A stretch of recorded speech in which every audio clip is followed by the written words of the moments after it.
Herkese merhaba arkadaşlar, kanalımıza hoş geldiniz. Gupse Özay'ın değişimi olay oldu.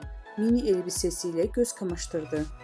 Son dönemde oyuncu Barış Arduç ile boşanacağı yönünde iddiaları magazin gündeminde yer alan Gupse Özay, yeni bir proje için kamera karşısına geçti. Özay'ın yeni imajı ve verdiği kilolar, özellikle mini elbisesiyle verdiği pozlar dikkat çekti.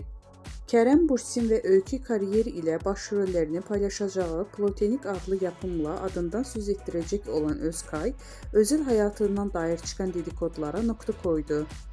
Barış Arduç ile ayrılık iddiaları yönündeki sorulara ayrılığın yanından bile geçmedik yanıtını veren oyuncu iddiaları kesin bir dille yalanladı.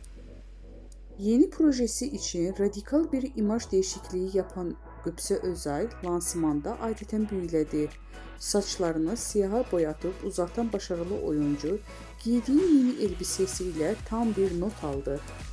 Gecede gazetecilerin sorularını yanıtlayan Özay, bakım sırlarını da paylaştı. Cilt bakımıyla ilgili konuşan oyuncu, krem sürmeyi seviyorum, makyajı çok yapmıyorum.